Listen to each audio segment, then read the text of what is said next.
This is the fallen angel Christopher Daniels, former TNA X Division champion and former TNA World Tag Team champion, and you are listening to the TNA Cross the Line podcast. Enjoy. TNA Wrestling, Cross the Line.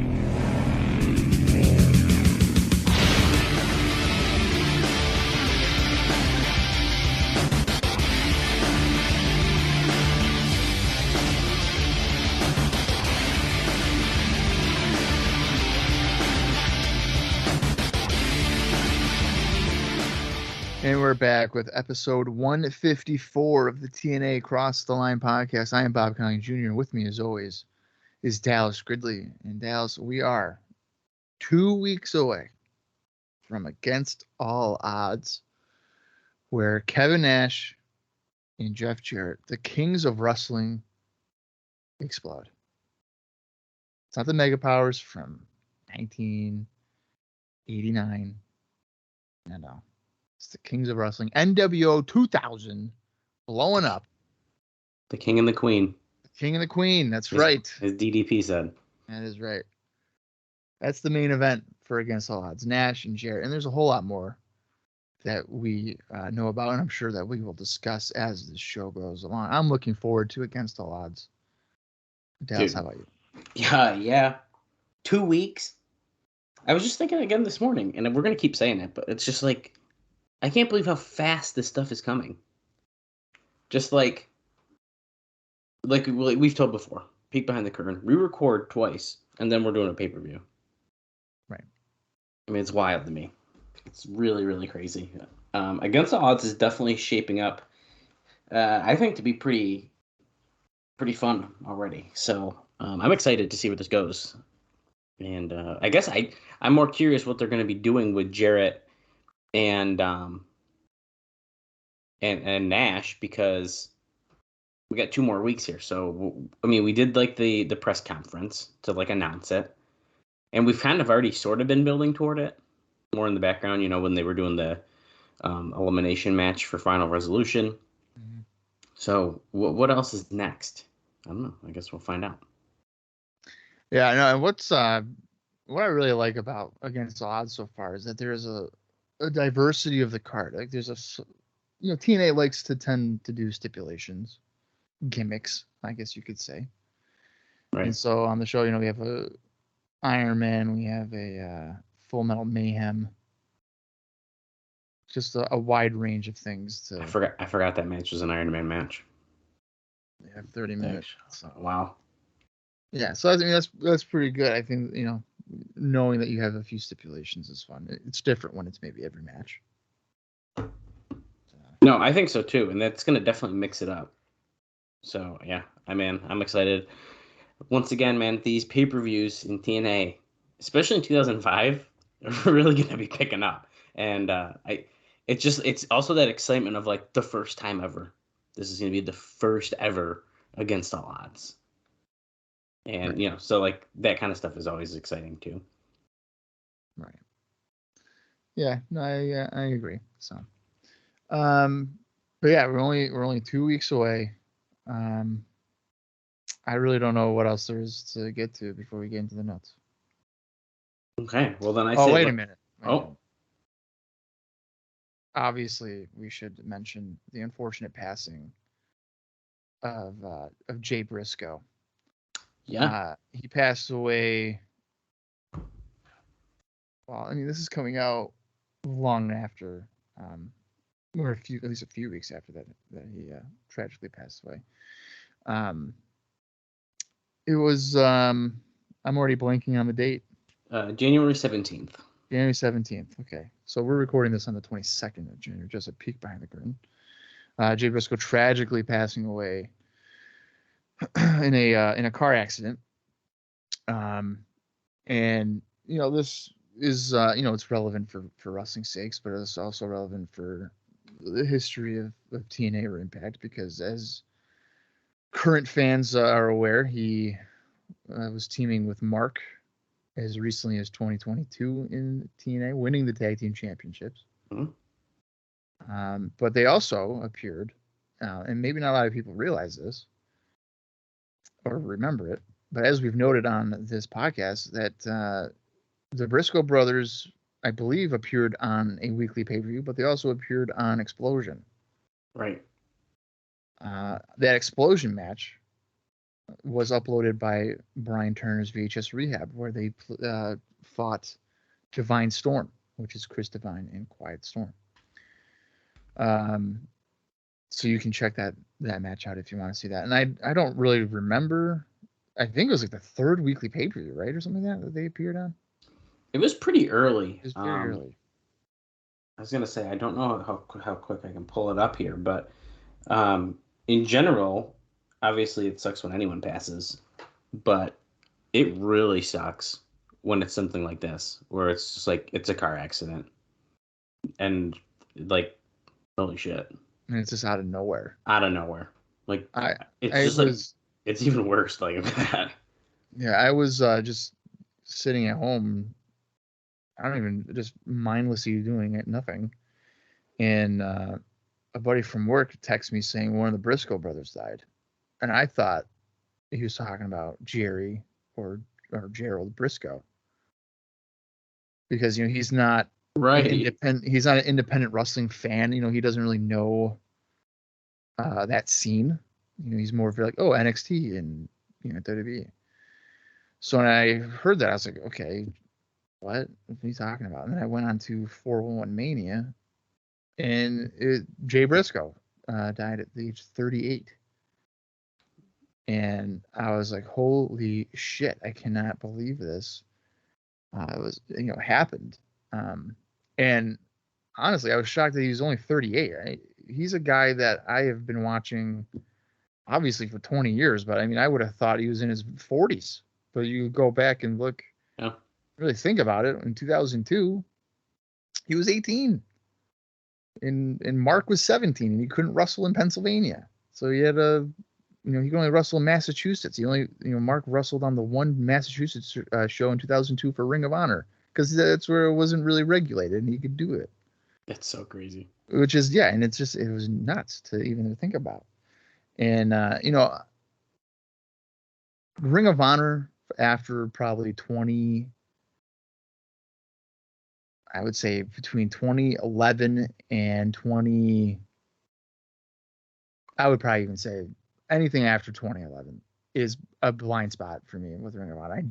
We went to a few shows around our area, like in Buffalo, or, we went to the Hammerstein with the wooden pillar in a way. Yeah. But we went to two different ones in New York City. Yes, we went to the Hammerstein, and then we went to... It was Terminal 5. Terminal 5, yeah, for a New Japan joint show. And then we went to the Buffalo show, which was a great venue, that Wonder, whatever it's called. Oh, yeah, the Waterworks or whatever. Riverworks. Oh, yeah, that is a really good venue. But, yeah, so I'm... that's like a blind spot for me. So when I kind of looked back at his career, and I did a remembrance for Tilt Magazine, and you look at how much of a role that Jay Briscoe had, I would say right before the relation with Bullet Club, right? Because that would have been like 2016 or so. Yeah, something like that. Right. Yeah, so Jay, roughly. Jay was like one of the top guys for Ring of Honor from 2013 to 2015, winning the world title, having a few bloody matches with Adam Cole, and some good matches with Jay Lethal and whatnot. So he was kind of maybe a top guy kind of during a forgotten, not as seen time, but he was still very valuable to the company. And I've seen people on Twitter talk about his controversy with the comments he made on Twitter, and he, apologized because, he was saying that he was talking in the way that his character would talk, and not necessarily how he would talk. Whether that was just an excuse or that was legitimate. I mean, I could see how a wrestler trying to be in the character way would get that level of heat and not work. not work out appropriately. Mm-hmm. But that, by all accounts, he redeemed himself. Took the necessary. He went to like sensitivity training or whatever, and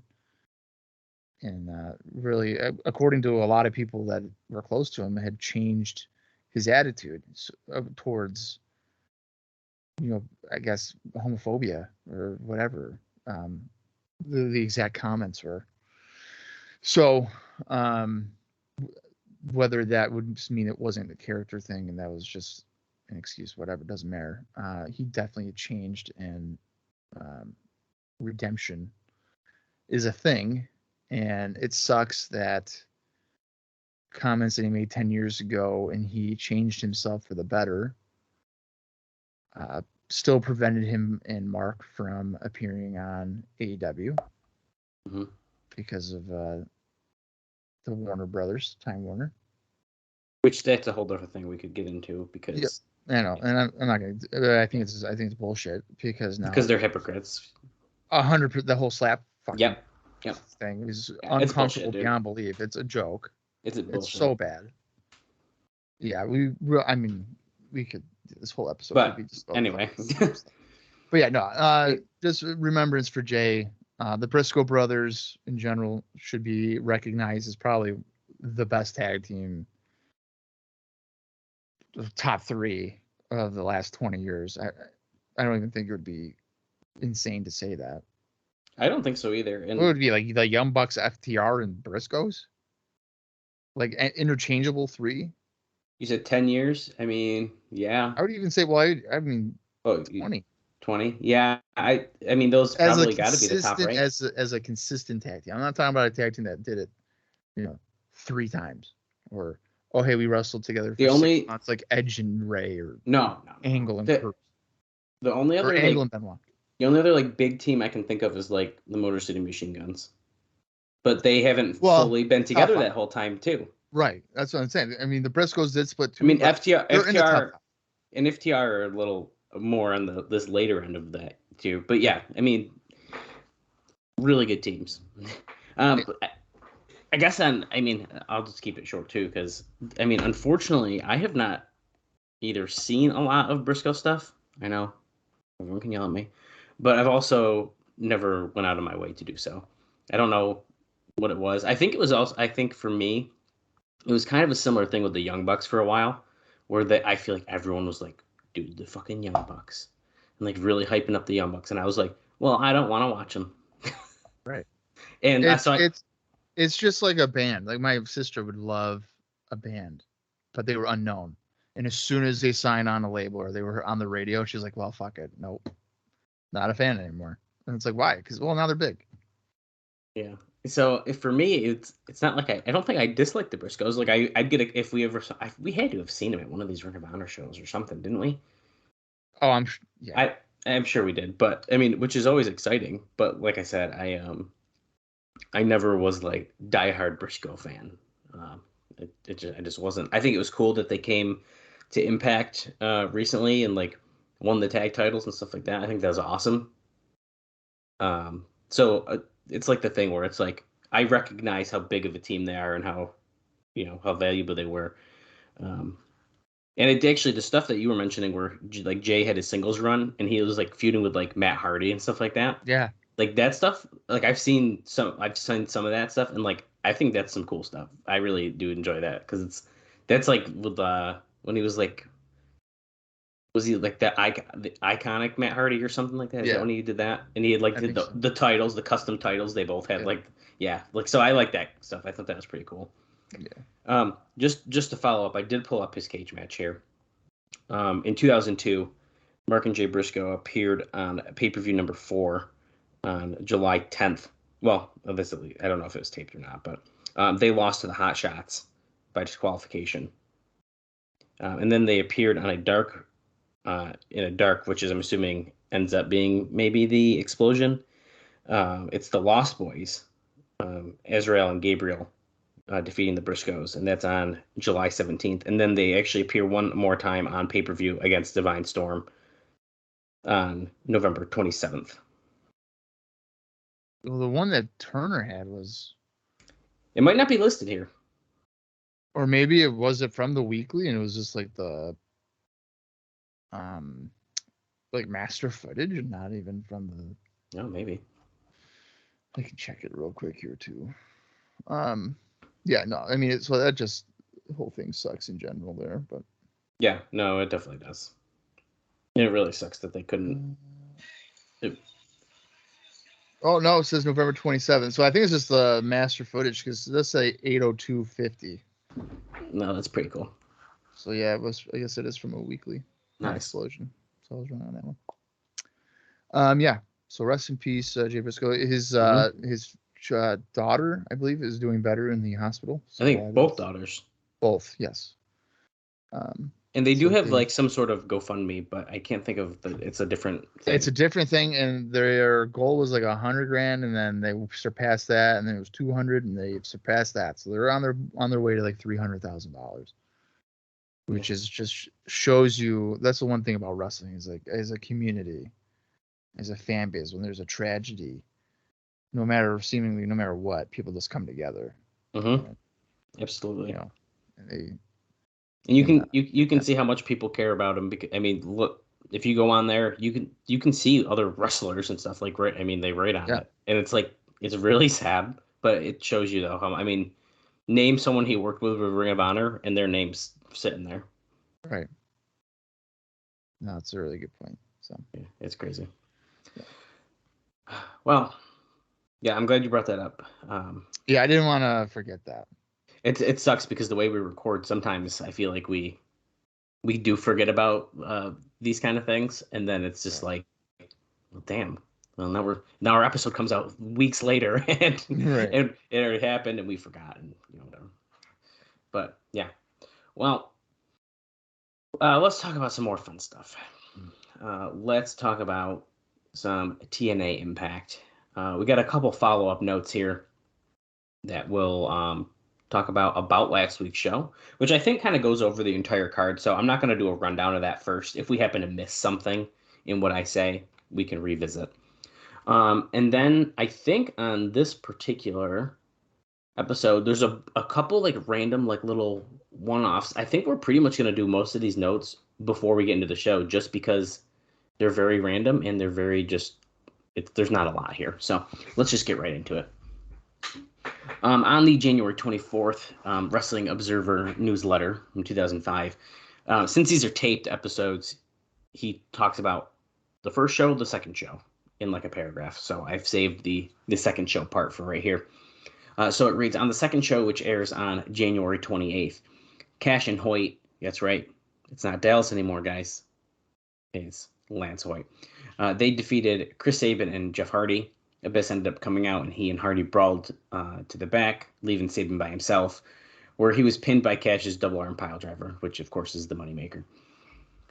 Chris Candido pinned Sonny Siaki with his feet on the ropes. Monty Brown pinned Johnny Devine very quickly. The rest of Team Canada tried to attack Brown, but he cleaned house on all of them, throwing Petey Williams into Bobby Roode and hitting Eric Young and Devine with the pounces.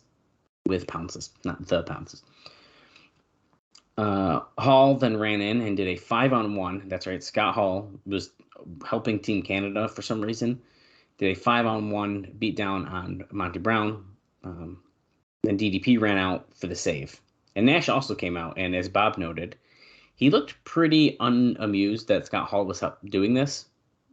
We don't know if we were reading into that too much or if Kevin Nash was actually not thrilled about this whole thing. Yeah, because he came out and he was like, "What the hell are you doing?" It's very much like, what are you doing face? Absolutely. Yeah. And then it seemed as if he was like accepting of it or something. But at least initially he was just like, Scott, what are you doing? Dave also points out that it should be noted that the only merchandise that you see people in the stands wearing are Team Canada shirts, and they're supposed to be heels. I've not noticed this, and I also think he's probably talking majority because there's definitely other stuff, but I think that's good. But I mean, he is right. Those jerseys kind of stand out. The red. Yeah. Mike Tenay interviewed Jeff Jarrett. Now, this whole situation is pretty interesting. So, the people weren't thrilled about the pay-per-view and gave him the wrong kind of heat, with loud, boring chants and Triple H chants, and worse. It seemed to throw Jarrett off his game when the segment came off bad live. We'll talk more about that actually a couple times, I think, because this apparently really got to Jarrett. The Naturals were scheduled against Watts and Riley. Riley came out with his fingers taped from Raven, and Watts had his arm in a sling from Raven. Dustin Rhodes ended up coming out, teaming with Riley. Raven came out and fought Watts, hitting him with a garbage can. Rhodes saved Watts, allowing Riley to be double-teamed and pinned. The TV main event was Michael Shane and Kazarian and Elix Skipper, or Primetime, going over 3 Live Crew when Michael Shane pinned BG James. Hammond then took his shirt off and jumped into the ring after Michael Shane and Frankie Kazarian. That's right. We're hyping toward the potential that Jeff Hammond is going to step into the 6-sided ring. And he ripped his shirt off like Hulk Hogan to reveal not a horrible body, but definitely a pasty body. It's funny that you say that. Well, Dave actually makes note about that at some point, which I think is like silly, but I thought it was hilarious that he ripped the shirt off like he did. Wait, he made a comment about his pasty skin? Yes. We should know at this point. Sometimes he talks a little bit. What's the word I'm looking for? He's not very nice about people's physique. No, but here's the thing. Just to clarify, I am not saying that it's bad. It's just what you would expect from a NASCAR driver, I guess. Right. Like so I wouldn't expect like Hulk Hogan 98 tan. No, totally. So he has like another. I'll just go to it right now, and then I'll go back into some of the Jeff Jarrett stuff. Or actually, let me. No, I'll do that first. I'll do it first because this is another note about the TV where he kind of talks a little bit more about it.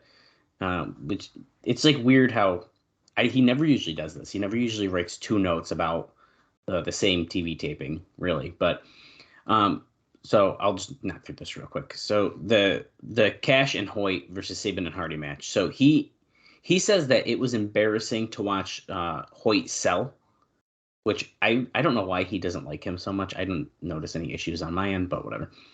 And he says that Sabin is so freaking underrated as a performer, which I do totally agree with. Then they also aired another thing we saw, which was left out of the other one, is that they aired clips of Jeff Jarrett flying to South Korea, retaining his title, doing media there, and crowd shots. He says, I always like that they do things to portray their talent as international stars and push that he defended his NWA title there. Now, he does note, as we noted, he never mentioned that it was AJ Styles that is his opponent or even that anyone else in the company was there, and that the NWA title was truly a world championship. Well, they did say that part, but that he likes that they're showing that off.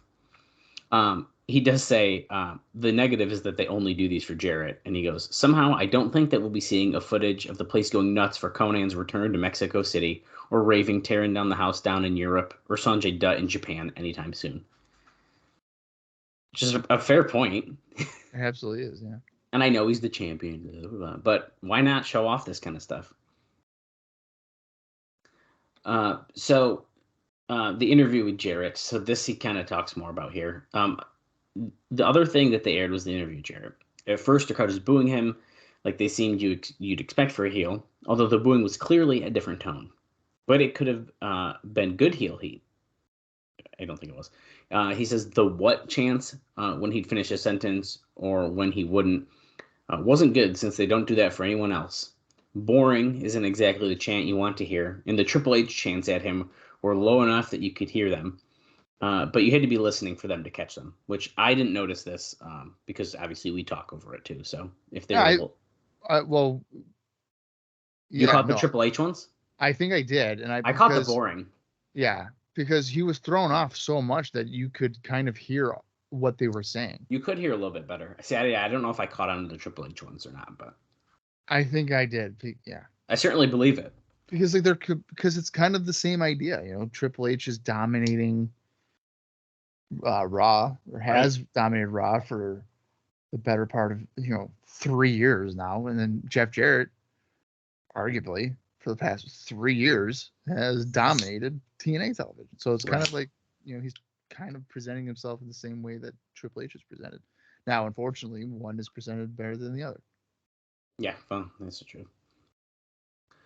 He notes that it was real clear that Jarrett was unnerved by the reaction, but to his credit, he never lost his train of thought, Yeah. even though he did stop to yell at the crowd. I would consider that a lost train of thought.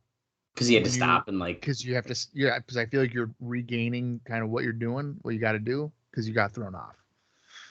Right. Dave even says it's kind of surreal what happened here. Which honestly, this was one of the first times where like the crowd was like turning on what was happening on the show. Like, no, we don't like this. And then he even notes he has the wrong quote, but the chants by the end of the promo, he says it's the pick up your hat, stand up and leave. But they were doing hat, coat, leave. And they were like doing the whole crowd was doing it.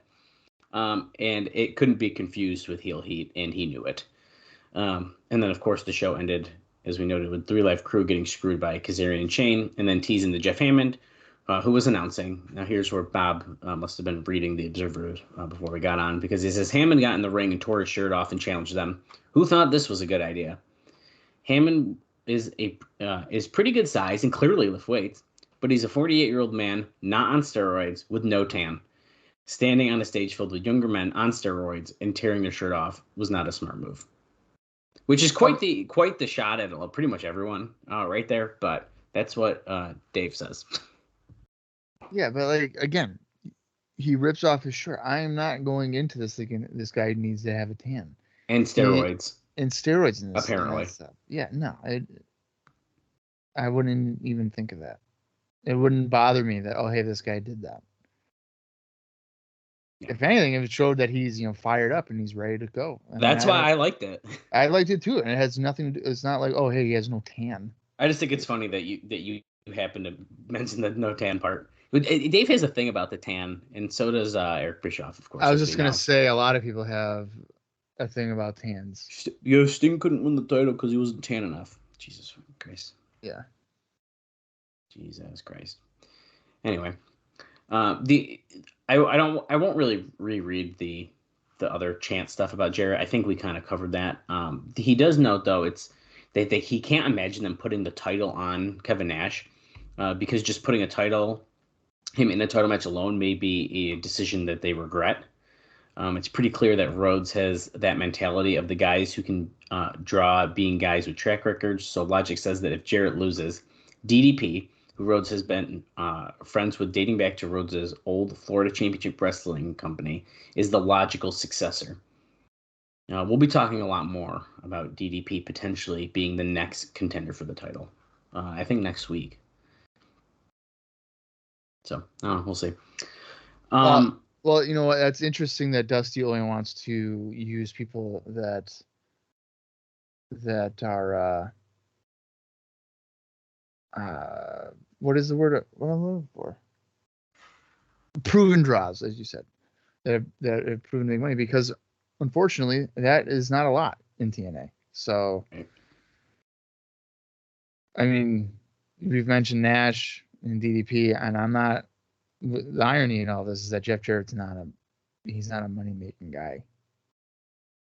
Mm-hmm. That's just how it is. In WCW, he was not a draw. He just wasn't. Right. I mean, that's just, and arguably a lot of his reigns were like a month. So he's kind of a transitional champion prior to this. And I don't think he's necessarily made money here in TNA in terms of ratings and stuff like that. Right. I think that's fair. I think the last follow-up from our last week show, he talks a little bit about Abyss. So on the TV over the weekend, they pushed too hard the idea of Abyss coming back and the surprise.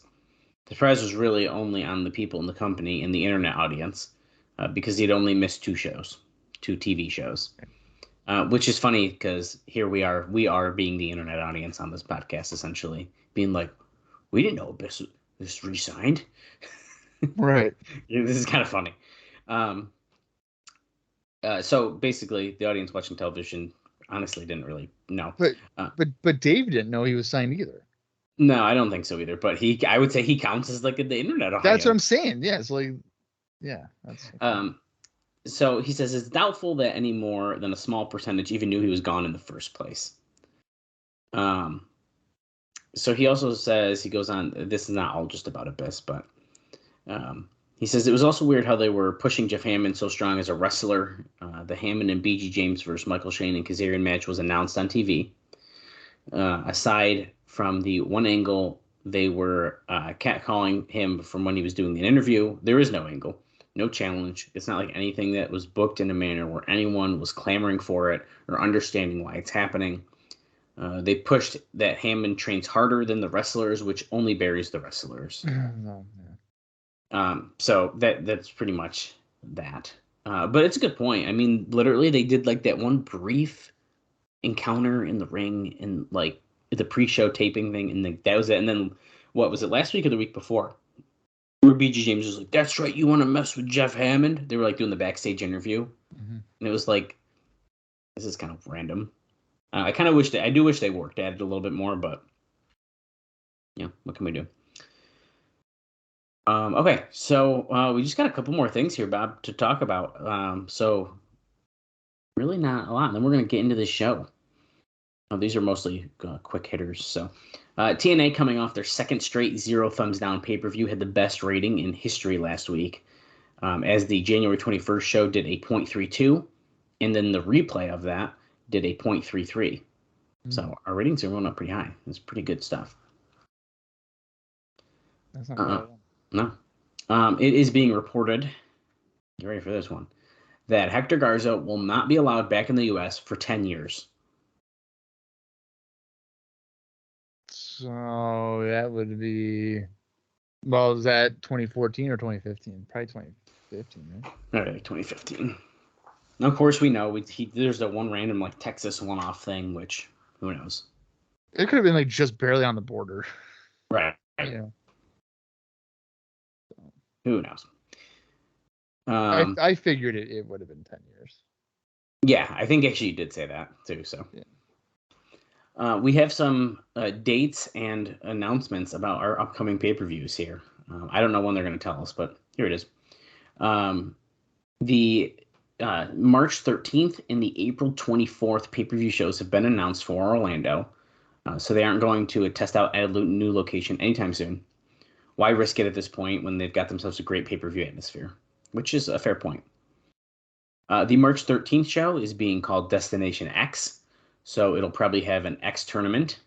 And the April 24th show is called Lockdown. Hey, whoa, let's go, baby. Yeah. And then he makes a joke about Scott Hall be headlining Lockdown, but whatever. So what?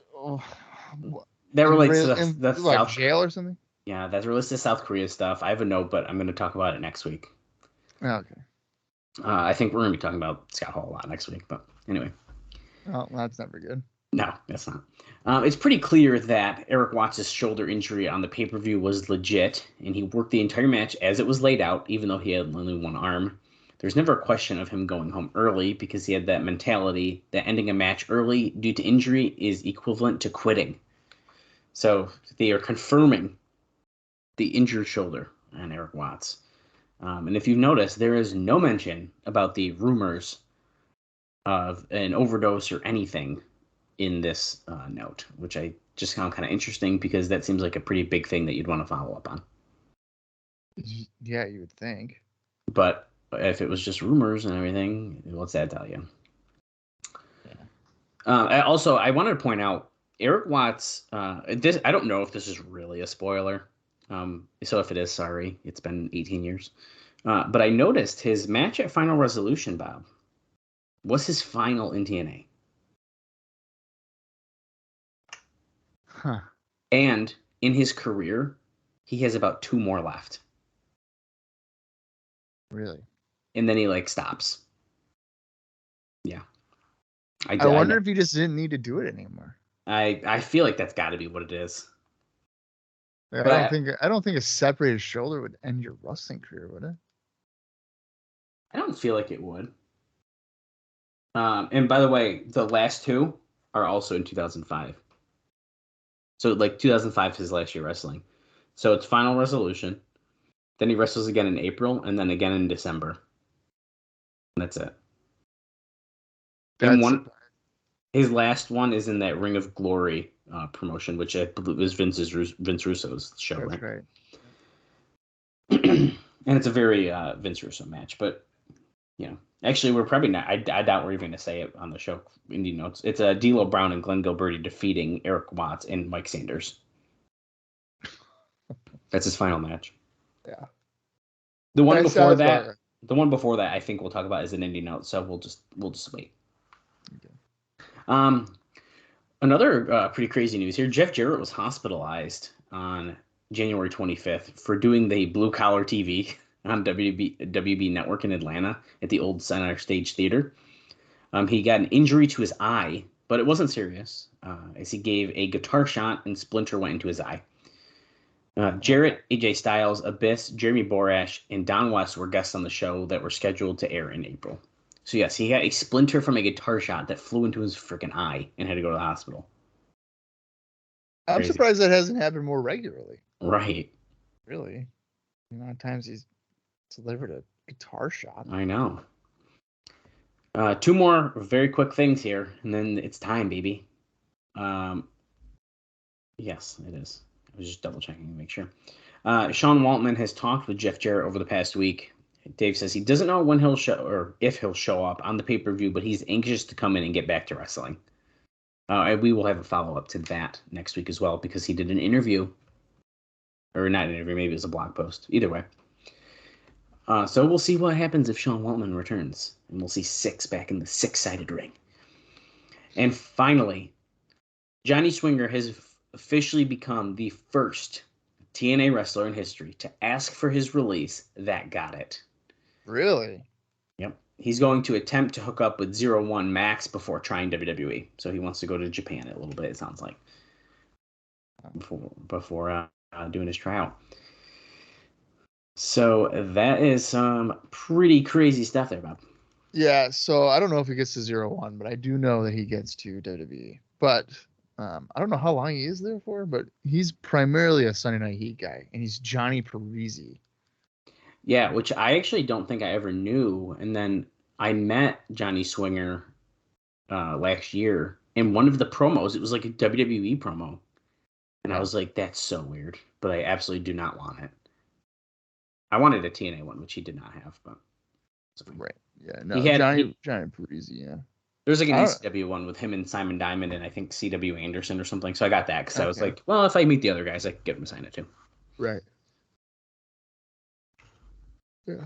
No, that's interesting. And of course, he ends up coming back because, apparently Impact likes to bring back a lot of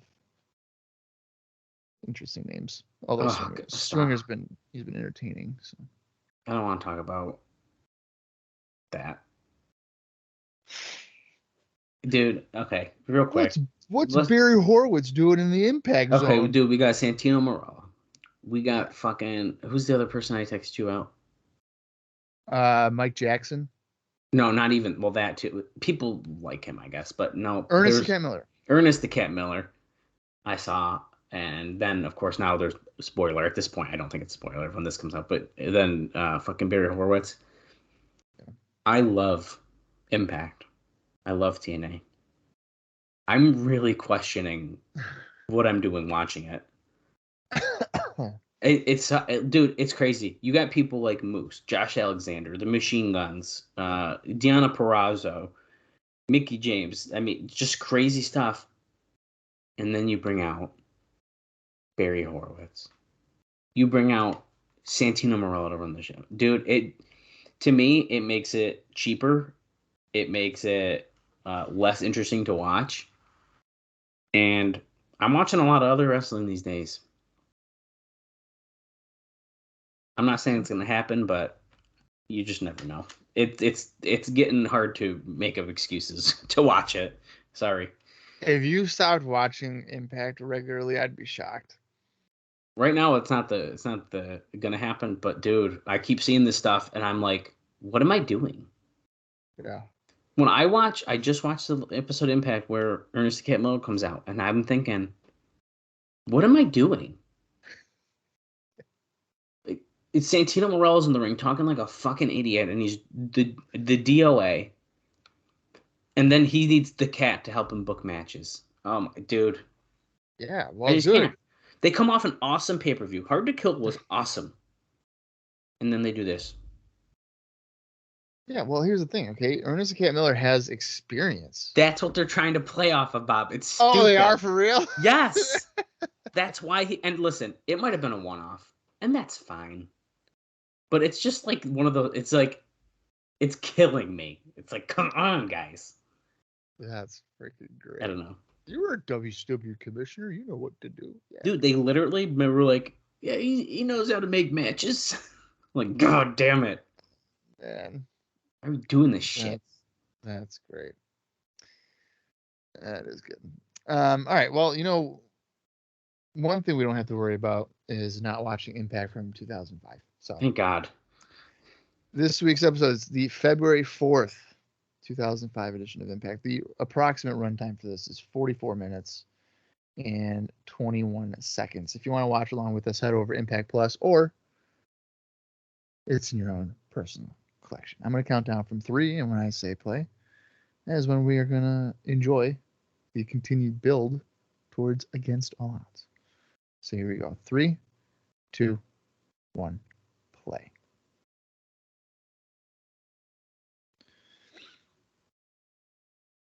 This is TNA.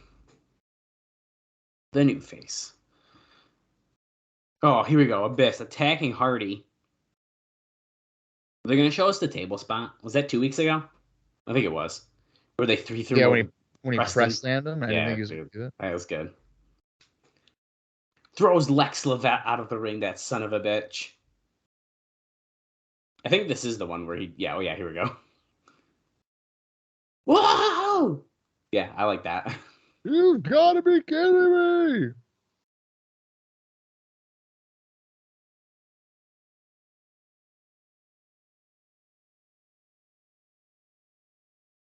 I feel like the Full Metal Mayhem should be pretty good. I think it's going to be awesome.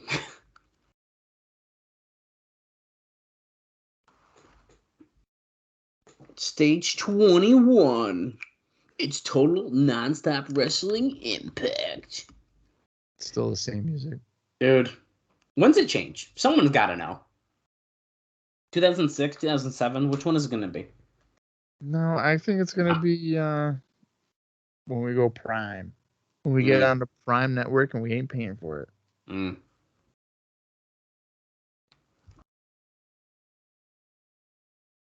Well, I ain't changing it. First off, I don't know if I can find this intro. And secondly, I like ours better. I think he just told us about a match, and I totally missed it. We're doing pyro from a very odd angle. Oh, okay. This is another odd angle, like in the crowd. Bob, there is, of course, no dark match explosion notes, but we do have the crowd number for this taping. Would you like to take a guess? It's looking pretty good. 700. Oh, I feel like you were about to say it. 600. Christopher Daniels here on commentary with Mike Tenay and Don West. What is up with Daniel's always on commentary now? I know, isn't that? Do you think that maybe he was considering this as like something to do in his career? I want to try it out. Maybe. He's even dressed nice. Yeah, he's not in his gear or nothing.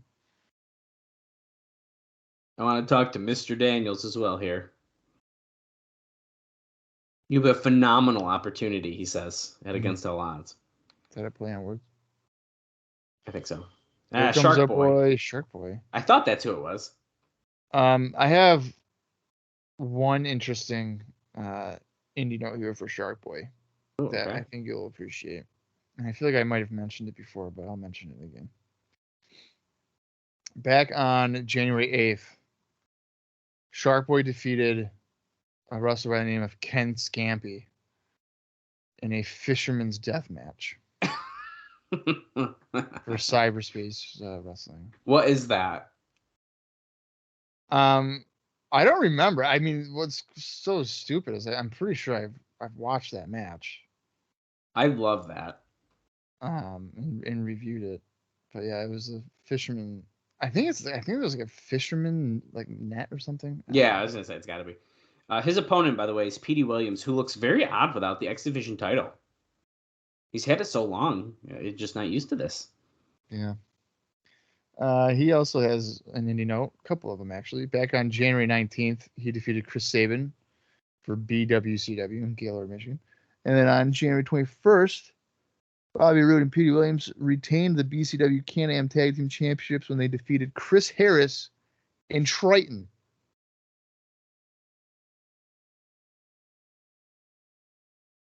Fun stuff.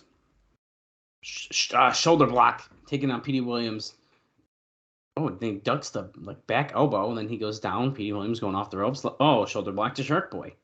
And drops the elbow. Shark Boy moves out of the way, and a drop kick. He sends him into the ocean with that one, Bob. Oh, and he taunts. Petey Williams is down. Crowd's going nuts. We haven't seen Shark Boy in a while, have we?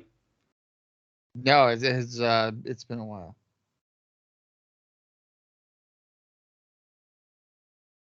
Mike Posey's not going to deal with this shit. He just keeps punching him. Irish whip again, but Petey reverses. Shark Boy comes back and kind of gives him a little bit of a like a knee buster, I guess. I don't know what you call it. It was a face buster. Face buster, that's what I meant. Over the knee. You know what I meant. I just didn't want to call it a code breaker, okay? Right. Well, because it wasn't a code breaker. It's close enough. No, he had one foot on the ground. A code breaker, both feet are off the ground and both knees are into the face. One-legged. Oh, look at this. Petey Williams is going to do the. Oh, he's eating his asshole. Oh my god. Oh, that's going to be a nice Twitter post. What the fuck? He was standing on the crotch about to do the "Oh Canada" thing, and then Shark Boy lifted up, and yeah, it was literally looked like he was biting his ass hole. Yeah. Not his ass, the hole. That was bizarre. Shark Boy with a slingshot crossbody to the floor. Could we see a major upset here tonight? Oh, shell, yeah. See? Nope. Oh. I can't wait for that to happen, by the way. When is that? We have a little bit of time, I think, but I'm I pretty think sure. It's a while. I almost want to say it's like 2008. That's what I was thinking, yeah. I'm bad with dates, though, so I could totally be wrong, but that's what feels right. Side Canadian leg sweep. Oh, Tanay called it a side Russian. Interesting.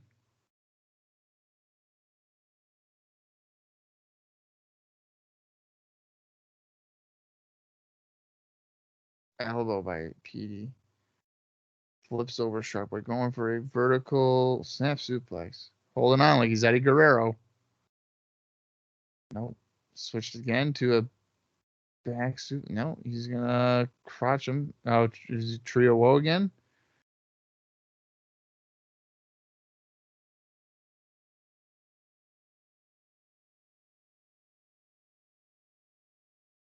There we go. Oh, Canada. They're mentioning in commentary that Petey was champion for 5 months. I don't even think I realized that. Dude, that's what I'm saying. It was a long time. Yeah. I gotta look up when the last time we saw Shark Boy was. It's bothering me.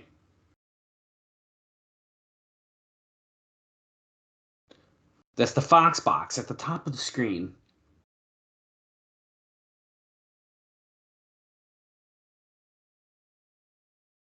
Okay, so we haven't seen him at all in 2005 yet. Right. So no, that's why I knew it, dude. I knew it was long. The last time we saw him was Victory Road. Really? Yeah. He was on an explosion thing after that, but we did not see that. Oh, excuse me. He did appear on the Best Damn Sports Show period, which happened literally like the day after. Oh, okay. Or something. So technically, but still. Around that time. That's crazy. Shark Boy with a hurricane off the top. Clothesline. Another clothesline. He's signaling he's going to go to the top. Shark Boy to the top. He's going off. Huge missile drop kick. Knocks down the former champion. Goes for the cover. 1, 2. No. Posey not count passing it. God damn it, Mike Posey. Slow count if I've ever seen one. This is the most offense Shark Boy's gotten in on a TNA match, I feel like. Yeah. Going for the right hands.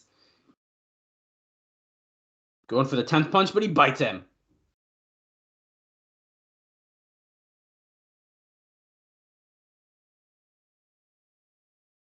Petey Williams. Counter backbreaker by Petey.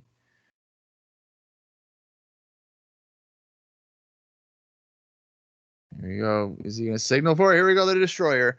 He's hooking him. He's reeling him in like he's a fisherman. So if you get a shark, you got to throw it back. Shark by counters. Going for a neck breaker. He hits it. Here we go. 1, 2. I almost thought he was going to win with that. Holy crap, dude. Because Petey was like lifeless. That was scary. Does it bug you in the Fox box that there's an extra space after Shark Boy before the verses? You know what? I didn't even notice that, but yeah, that would bother me if I had noticed. One for the DSD, but it was countered. Oh, here we go. And spikes him with the Destroyer. That's it. That should do it. 1, 2, and 3. Well, that wasn't that bad. No. Shark Boy got some good offense in, held the interest. That's good. Competitive wrestling. I'm gonna point out we're not as flooded with Team Canada shirts in the crowd. Oh shit. Dustin and Cassidy Riley. Thanks, Big Dust. Raven. Raven just came in and goes, "Oh, a slumber party. Why wasn't I invited?" Oh, he says it was an accident. He says, "Dustin, I'm a big fan for years." You're shuffling along with the Lost. He just said, imagine his scrotum locked in a vice. Now, Shucky Ducky Quack Quack. Okay, Booker T. He said, imagine our pay-per-view future. See, the Lone Star, baby.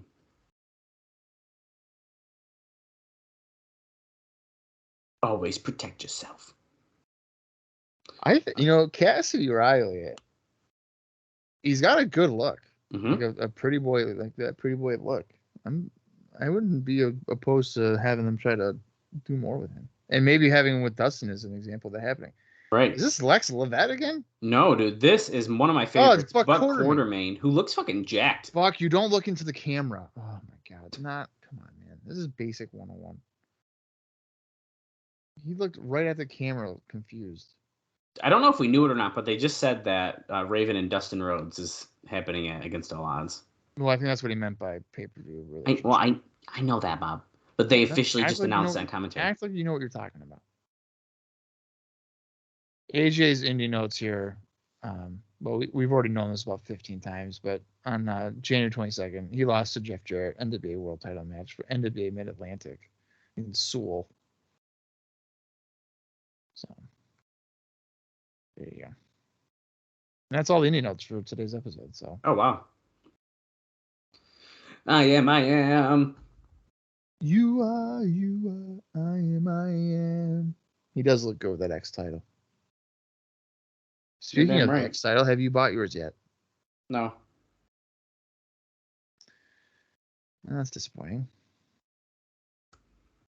Can't say that I'm surprised that you didn't get one.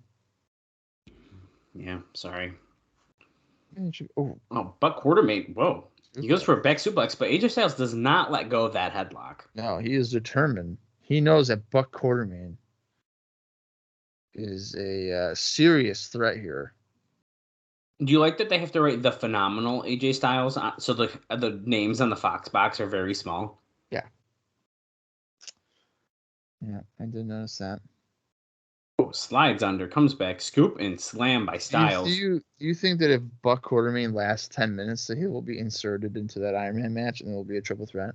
I think we should definitely consider that. And then next week, Jason Cross will be inserted into the match after he lasts 10 minutes with AJ Styles.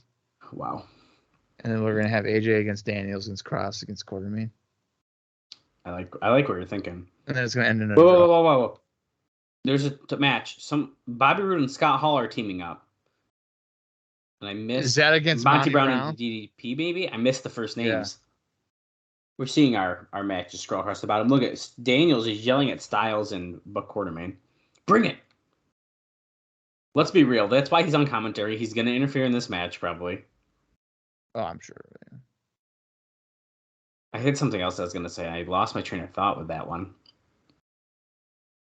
I don't know if it's about Buck Quartermain or... Oh, I saw the Lance Hoyt at the bottom. I'm going to try to do some investigation. And by investigation, I mean I'm going to tweet at Lance Archer. And I'm going to try to find out why they switched his name from Dallas to Lance Hoyt. You want to know what I think it is? Yeah. Diamond Dallas Page. Oh, fuck. Lance Hoyt. Dude, you're so right. That's I'm not gotta be asking. what it is. I'm not asking now. That's got to be what it is. What was that? That was a weird inside cradle. I don't even know how. Okay, whatever. Anyway, Quartermain with a clothesline to stop AJ. That's absolutely what it has to be. Dude, you're right. Especially, you want to confuse anybody. And especially if they're going to potentially have him in the title picture. Dude. Swing neckbreaker. By Quartermain. Now he's going to the middle rope. And he misses a leg drop. I'm surprised Quartermain has lasted almost 3 minutes. Yeah. Elbow chop. Clothesline by Styles. Another clothesline. I know you weren't going to expect this, Bob, but it seems like we see some pretty consistent appearances from Buck Quartermain throughout the next, 2 years. Really? Springboard forearm by... And by consistent, I mean more than one a year, so... That's considered consistent? For a guy who I thought was a one-off, yeah, I'd say so. This is not even close to his last match in 2005. We'll just put it that way. Really? Okay. We're going through, November. Is he going to tuck his head? Don't tuck your head. Don't tuck your head. Okay. Oh, thank God. Styles clash, but we were thinking he could have... Look at Don West! He is so proud. AJ with the win after about 3.5 minutes. 3:06, I think, would be the... Or 3:36, I think, would be the rough time for that, if anybody cared. Daniels is saying, hey, you haven't proved nothing to me, and I agree with him. You just beat Buck Quartermain. I mean, it's a fair point. And it took him 3.5 minutes to do so. I don't think I'd be quaking in my boots. Oh, he's got a microphone now. Mr. TNA, as they reminded us.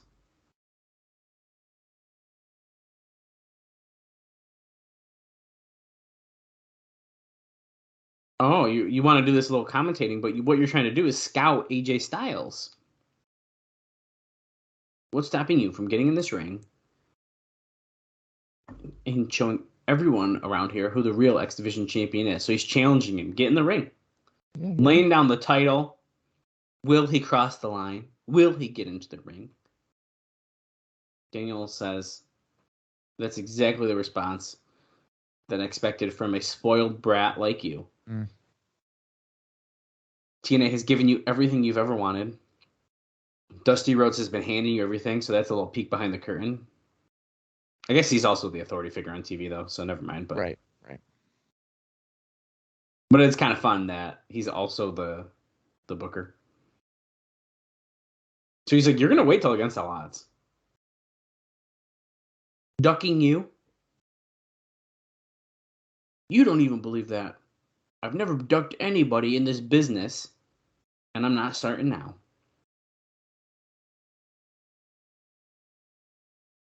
You want to wait till against all odds? Goods. Good. Then I'll shut your mouth once and for all. That was kind of a weird promo. Yeah, but just strong words. Yeah, but AJ just seemed like not very confident with what he was saying. Oh, see, I kind of disagree with that. Oh, this is just as a Triton. No, Titus. Titus. Right now, it's Titus. Is it still Titus? Well, unless they're going to finally tell us a name now, but I'm not saying what it says. It's very light, quiet, and he's just like weird stuff. He's coming. Give us a date. Give us a date. He's coming. No date.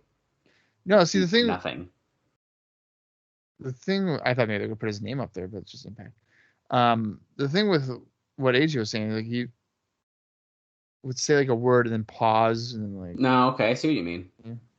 Okay, Dusty's in his office, which is a truck in the back lot, with Trinity and Tracy, and he has a DVD player that my grandma got me. I had one of those too. Probably back in 2005. Yeah. Portable DVD player. That's so cool. That's so Oh. early 2000. Bob, did you hear that? The pregame show, these guys for the tag team for this. Okay. We need to find that and watch it. Are they like, did they give him like their tryout video? It must be. Portable?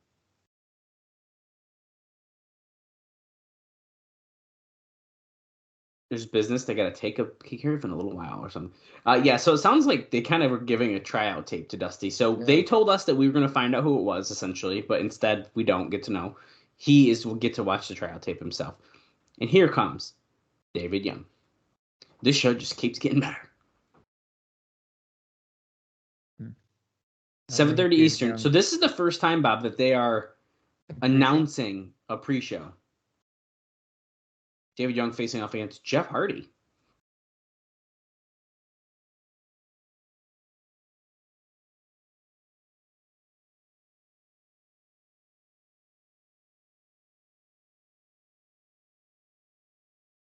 Jeff Hardy has like a blue face.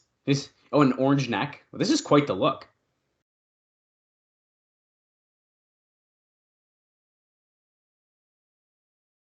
Oh no, maybe the light is just blue. And it was just all glowing. I don't know. We'll see in a minute. But he's got orange hands and an orange neck, I know.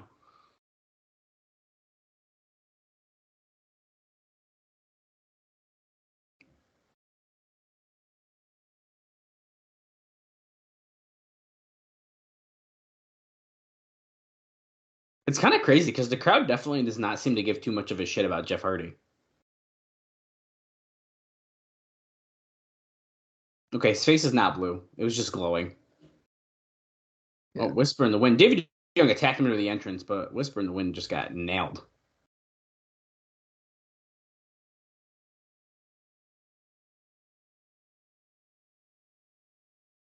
Okay, this is big news.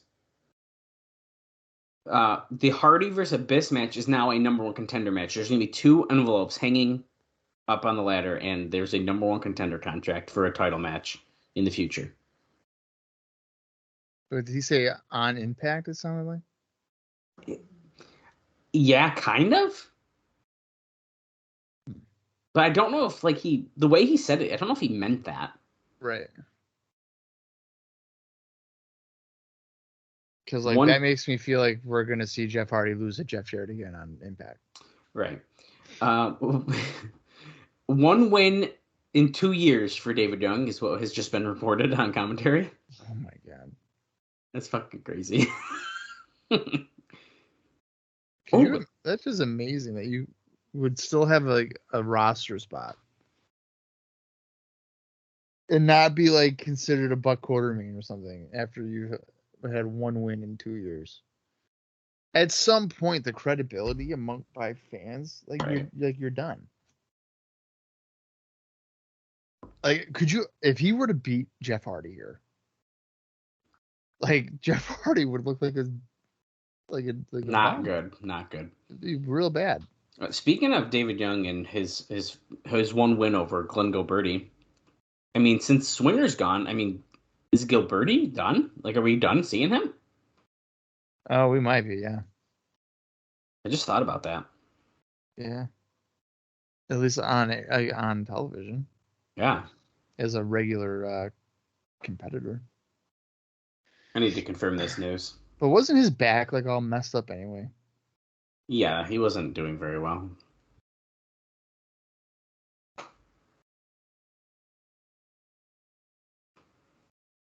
David Young takes down Hardy. Can you believe this match? Oh, wow. Holy crap. Now, he's not, like, done. We will see him again.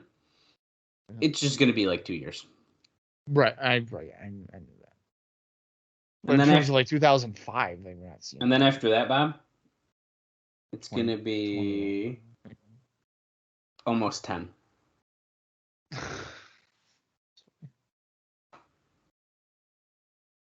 That's crazy. So his final appearance that we saw was when Monty Brown defeated him on Impact on December 7th, 2004. It's a good way to go. Now, this opens up more questions. Simon Diamond, Pat Kenny. Oh, no, not quite. Okay. Not quite done with him. Yeah, but didn't he leave? Snap suplex by David. David Young with a lot of control here. Well, if he leaves it ain't for long. I just looked at the dates. I didn't or the top dates. Right. Very interesting.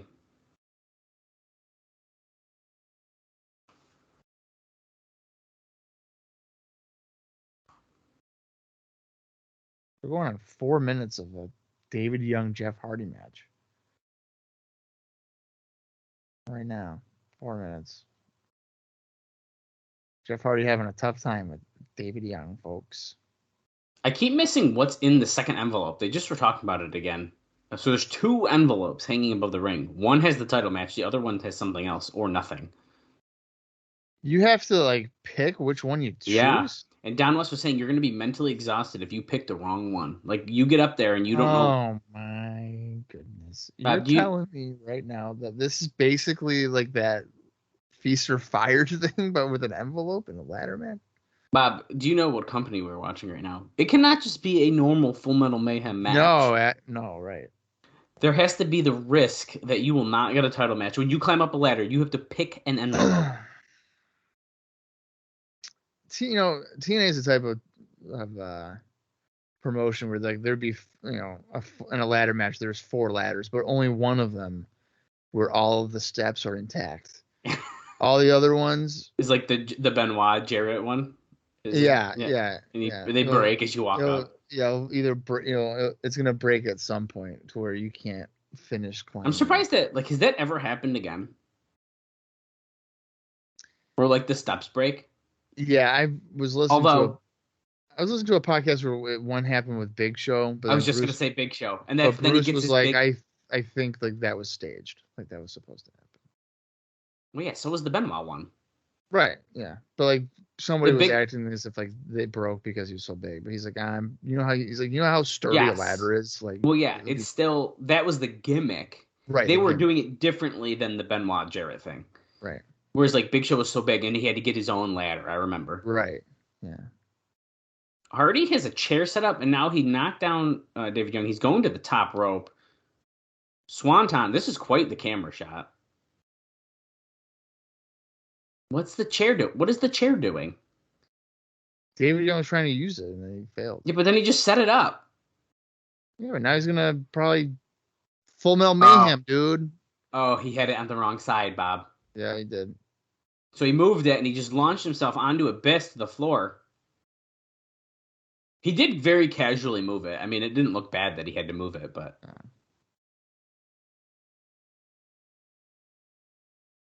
Okay, Abyss has just thrown Hardy into the crowd. There's a Shark Boy shirt, dude. Big Shark Boy fans. He's a face.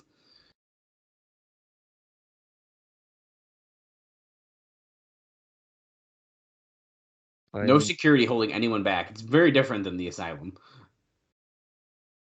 And they have an 8-year-old kid just following him backstage. That's not safe. These two brawling out. Kazarian and Michael Shane talking with David Young. Kazarian goes, "Have you even won a match here, bro?" Yeah, one. You can wrestle Jeff Hammond. Non-athletic sports centered around racing. Is that what he just said that NASCAR stands for? Wait, here's 3 Life Crew. They got a new shirt, it looks like.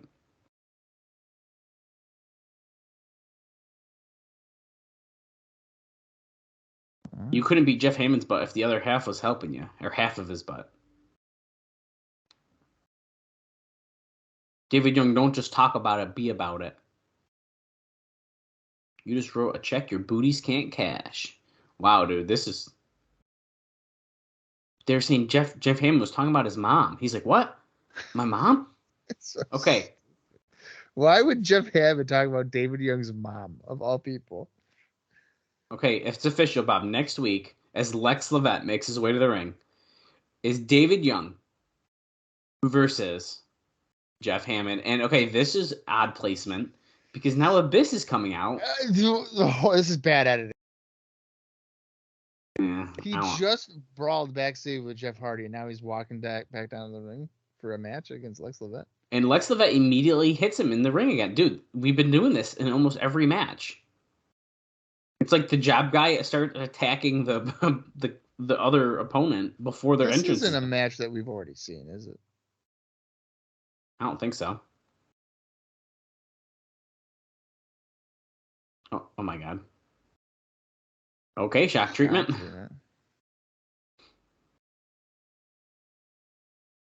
Lex love it. We say Levette. Love it is how TNA says it. I guess we've been saying it wrong, Bob. No, it's Lex Lovett. Love it. I like Levette. Black Hole Slam. Lex Levette. Yeah, Lex Levette. Yeah, but they say love it. No, it's Lex Levette. Okay, that's fast. Love it. Okay. Black Hole Slam. Abyss wins. I'm shocked. Me too. Now, if you're following along, by the way, 29 minutes, 52 seconds into this show. And Abyss is going under the ring here. Is it? Yep. It's a table. Yeah. Trying to send Jeff Hardy a message even though they were just brawling. Right. Which, by the way, they did mention on the commentary, so. Yeah, but I still think it's poor placement. Because they break them up. Oh, hey, Abyss, by the way. Oh, my God, the table broke. It's broken. The Abyss, it's a broken table. He's still going to do it. Oh, no. Oh, no. Is it going to stand? Oh, he should be all right. This reminds me of what I was telling you about. I think I said it on air, too, where Scott D'Amore was supposed to go through a flaming table, but it didn't light. And then they edited it beautifully on TV, where it was like to crowd shots. It's fucking Jeff Hardy again. But look, he doesn't have the shirt on and stuff. It's definitely post-match. I think it literally did just happen. I guess. Very weird. Although, I don't see the paint on his hands and stuff. Unless he really just washed it. Yeah, I don't know. Is he going to press him again? No. He's going to... Oh! Tornado DDT through the table. Holy shit, dude. That was done pretty well.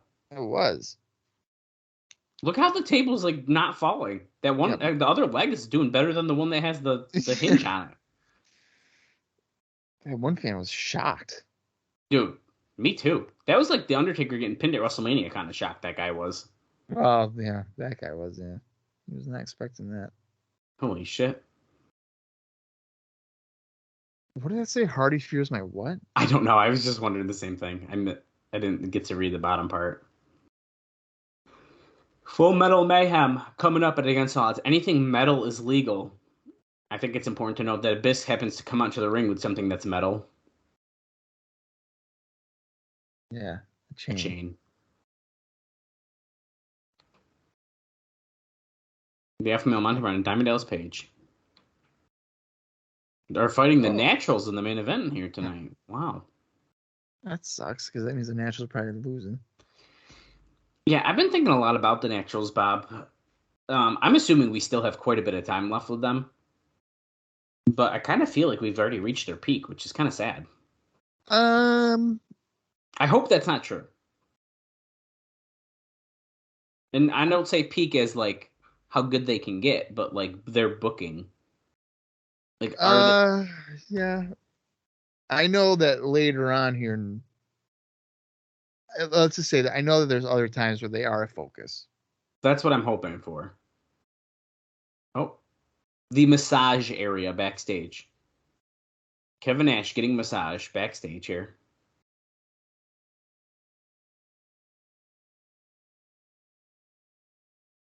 It's the one title that's eluded him.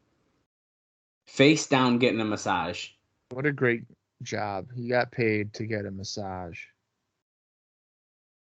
Son of a bitch.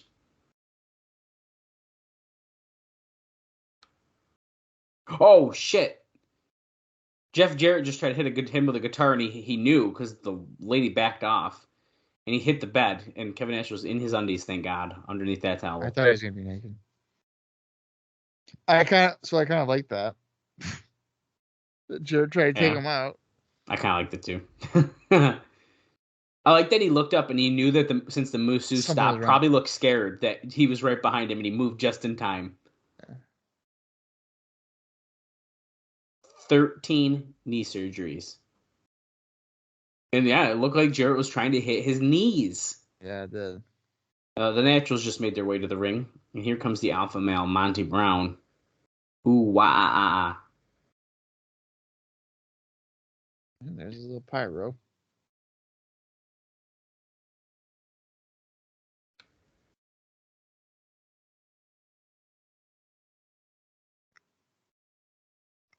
This match should get some decent time. We just passed 10 minutes left in the show. TNAWrestling.com, Bob. Oh. There's a special interview on TNAWrestling.com with Monty Brown. Ooh, wow. He's talking to a bunch of football people that I don't know. Bill Belichick and some other people. Little Parcells. It's me, it's DP. It's me, the guy who ruined Dallas's name. Yeah. Dude, you're I'm so begging fucking... you, Taker. Make me famous. It's my favorite DDP. I just pretend that stuff didn't happen. Stocking Sarah. That's my favorite. Yeah, I just pretend that didn't happen. DDP Gumman in the crowd here.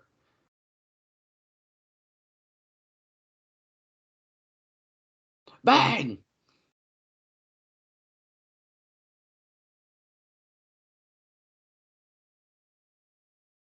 Oh, the Naturals run out. Mutual DDP respect is formed between DDP and Monty Brown. That's From the right. elimination match? Yeah, they did shake hands after the match, showing some good sportsmanship. So I guess it's only natural, as the Naturals now attack them, that they make a tag team. As Bob's favorite is, of course, two singles guys in a tag team. Next, they're going to win the titles, I'm sure. Don't talk like that. Because that means they'd have to be the America's Most Wanted. Ugh. Oh, God, no. I like to pretend that TNA respects tag team wrestling a little more than to do that. Yeah, well. Now, of course, this being the main event, it's a 15-minute time limit. Oh, that's right.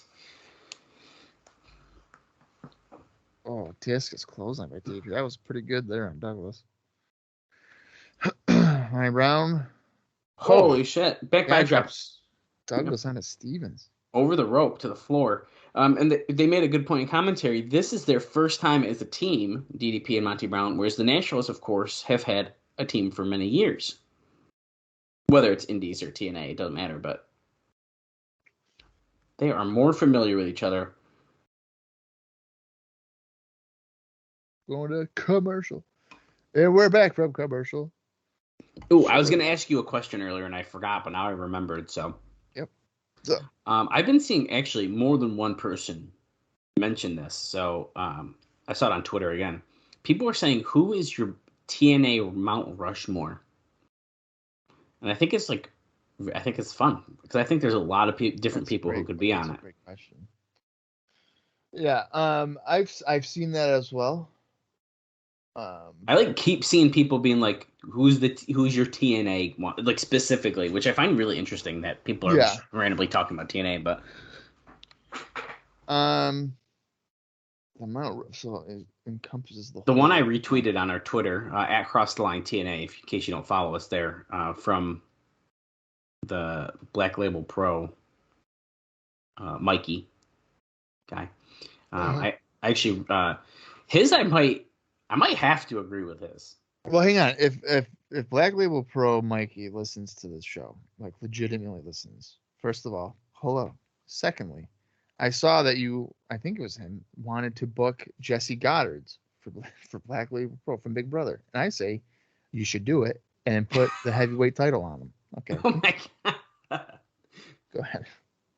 Well, he follows us on Twitter, so once again, if you don't, you really should. We have I think, a very excellent TNA Twitter account. Just saying.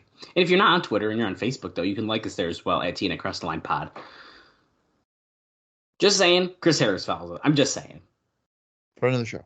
Friend of the show, Chris Harris. One of my favorites. Andy Douglas does not. Jeff Jarrett follows us. Jeff Jarrett follows us on Twitter, guys. Chris Sabin Do I need to pull all these names out right now? Yeah, come on. Why aren't you? So yeah, I actually really like his 4 here. Do you want me to say it, or do you want to tell me yours? Yeah, I'll say mine first. That way, I'm not influenced by. See that I've been influenced by too many of these that now I'm like, well, I don't know. Yeah, so like I've seen people say like Christian Cage or whatever, and like listen, Cage does have a great run, no denying that. It's pretty much like I think it's like late 05 he comes in, but let's just say 2006 to 2008. To me, that's too short of a run to be on the Mount Rushmore of a company that's been around for 20 years. That's pretty fair. But there's no denying that he was very, very entertaining. AJ Styles is a no-brainer. Yeah, I mean, if you don't put AJ Styles, you're doing it wrong. Yeah, I mean, that's just common sense there. Kurt Angle is definitely in there. I mean, people could be like, what are you talking about? You just said for Christian Cage. Angle's run is way longer. Is way longer than his WWE run. Which is freaking nuts. Like, all together. So, give me a break. I think you have to consider a guy like Abyss. Yeah. As a Mount Rushmore. Samoa Joe. There's so many people who could be put on it. Yeah. I mean, Jarrett could, I guess, because of like what he meant to the company. But to me, the Mount Rushmore encompasses like in-ring, drawing, importance to the company. So I'm going to say...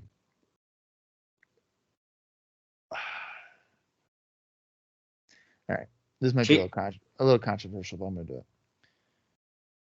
it. AJ, Kurt. I don't want to say it. Do it. Sting?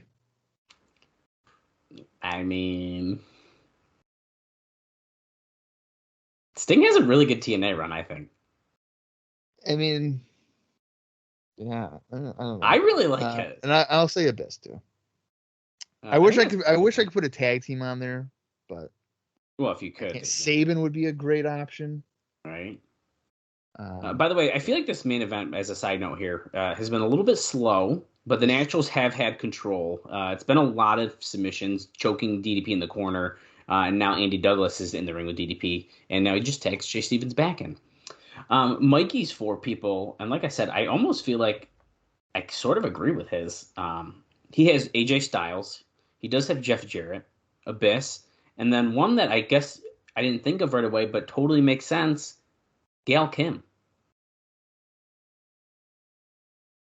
Really kicking off that division. Yeah, no, I mean that would definitely make sense. If I you agree had with to yours include if you had to include a woman, like if you wanted to check all the boxes, really. Right. Yeah. Now, if you could include a tag team, who's your tag team? Oh, jeez. How do you pick one tag team in all? Like, there's so many good ones. That is tough. I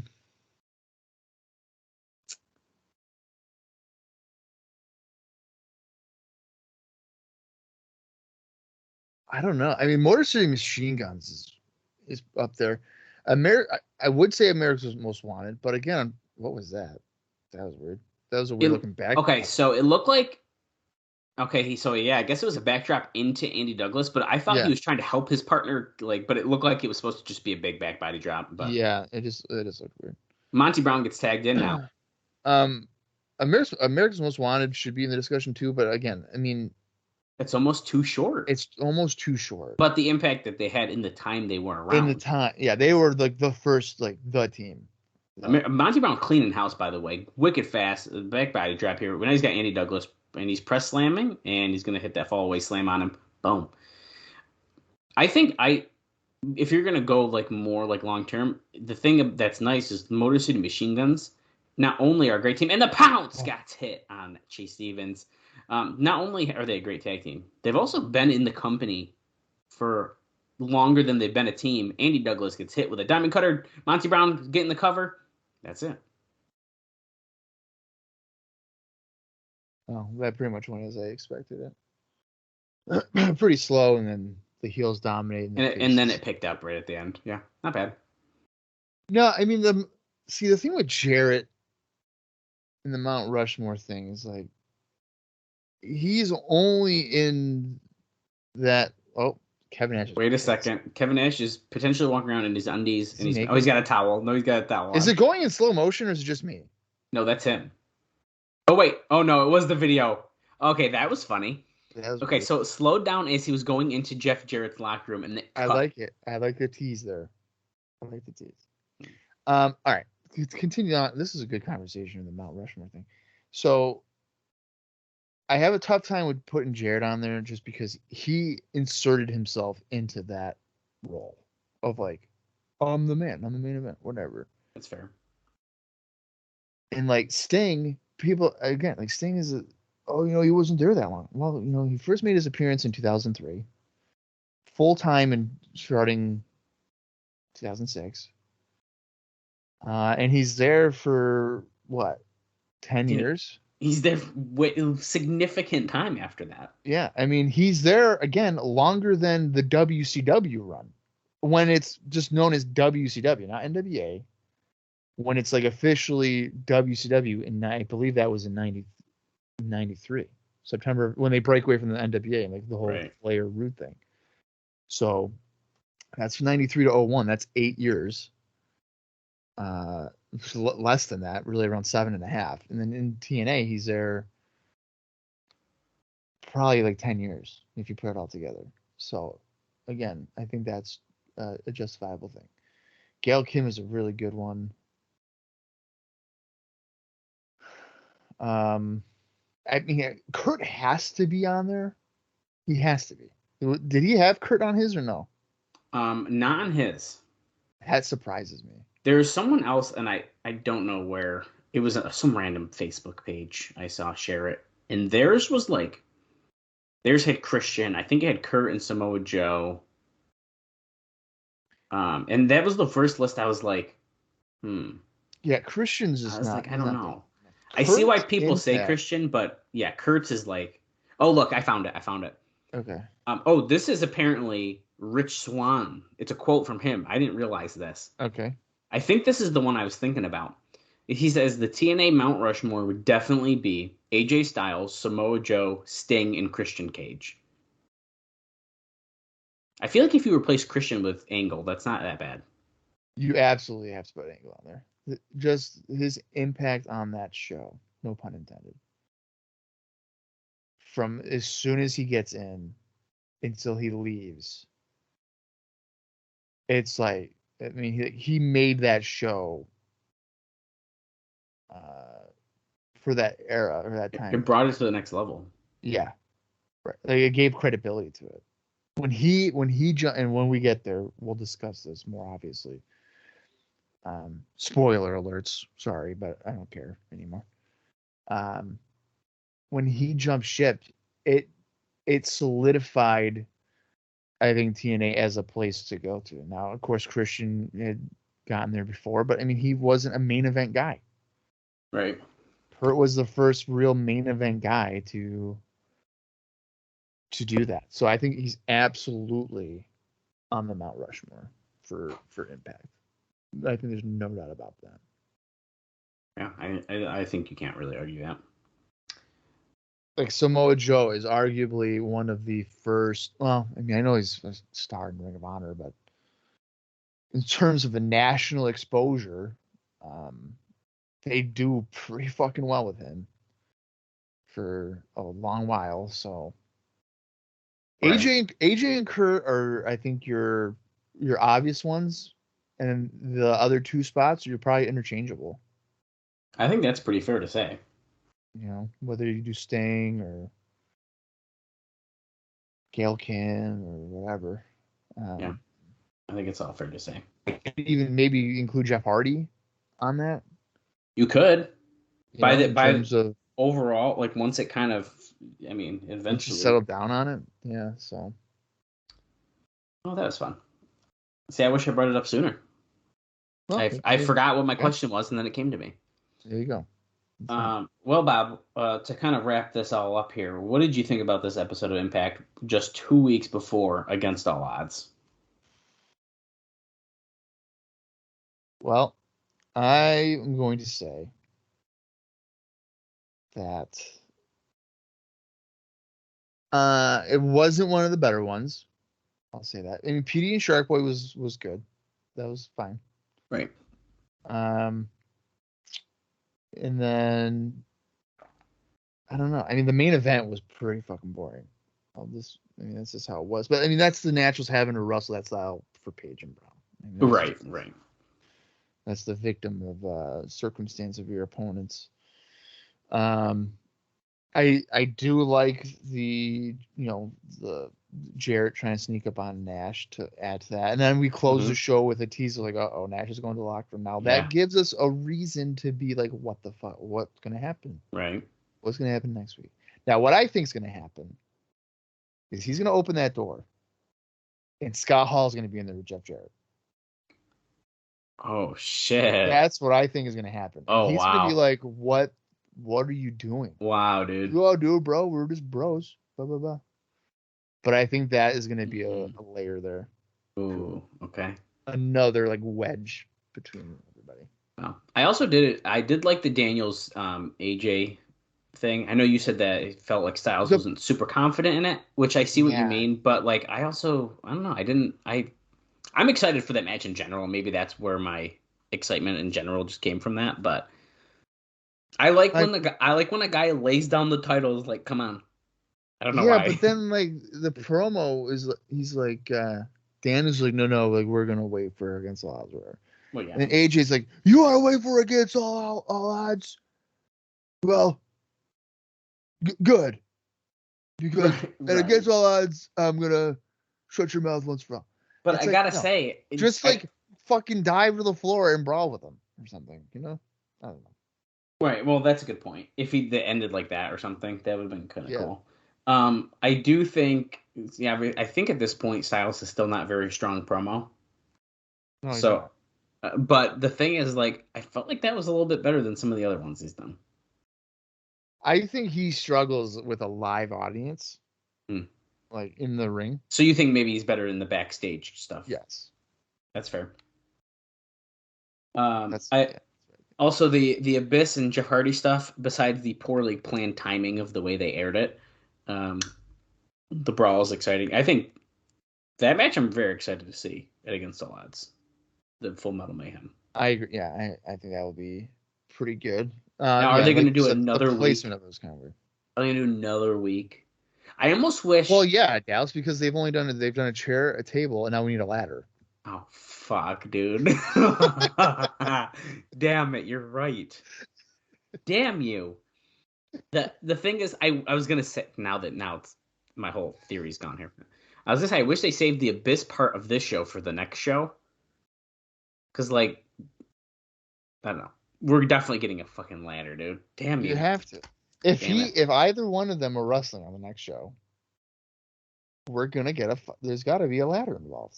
We just need one segment, or there could just be a brawl. It could be a brawl, One segment. I don't need two again, though. No, yeah, you only need one. Well, I think overall, I didn't mind the show, so I'll still give it a thumbs up. But it's definitely not the best that we've seen in a while. Yeah, it's not a bad show. It's just compared to the other shows leading, that we've seen in recent weeks, it just felt kind of like dull. Right. So, but it's not it's certainly not a bad show. No. Well, we do have the go home episode right before, literally 2 days, I believe, before Against All Odds, coming up next week, which is still, like I said, really crazy to me. But I'm Jeff Hammond in action against David Young. Dude, that's right. We got to tune in and see that. Now, here's my question: how do you feel about doing that? Because for me, if I'm booking and I'm a promoter, and one of my draws is you're going to see Jeff Hammond in the ring for the first time and Against All Odds. And then after I say that 2 weeks later, by the way, first time ever, Jeff Hammond on television, David Young. There goes the mystique. I've seen it, TV. Well, that's the thing is that if the pay-per-view match had any sort of story to it, you'd still be interested. But the interest is the fact that Jeff Hammond is going to get into the ring, and now you're giving it to me on TV. I don't really care that he's going to fight Kazarian and Michael Shane because there's nothing there. There's no story there. Right. They were like, what are you doing training in the ring? Like, so, like, that's the point that, and the other thing, listen, maybe he's going to just be great. But I think in the history of wrestling, if you get a non-wrestler in the ring, it's not always great. Usually it's not. Right. Now, with a edited TV match, you might be able to work some magic. But on pay-per-view, it's live. Yeah, you're making. And let's just say it. I mean, he's with BG James, who's also. I mean, BG James thinks that Bret Hart wasn't a good wrestler, so there's that. No, he was a better entertainer than Bret. Yeah, well, you don't think so? no, I just think it was a stupid quote. You don't think that Road Dogg is a better wrestler and entertainer than Bret Hart? I can't believe this. Jesus Christ. Okay, well, I think that pretty much wraps us up for this week. Yeah, it does. All right, we will be back next week for the Go Home Show for Against All Odds, which will feature the first in-ring competition activity. NASCAR legend Jeff Hammond taking on a guy that's won one match in 2 years, and arguably that one win, he was maybe even the favorite to win because he defeated Glenn Gilberti. So we'll see how that goes on. So until then, for Dallas Gridley, I am Bob Colling Jr., and this has been the TNA Cross the Line podcast.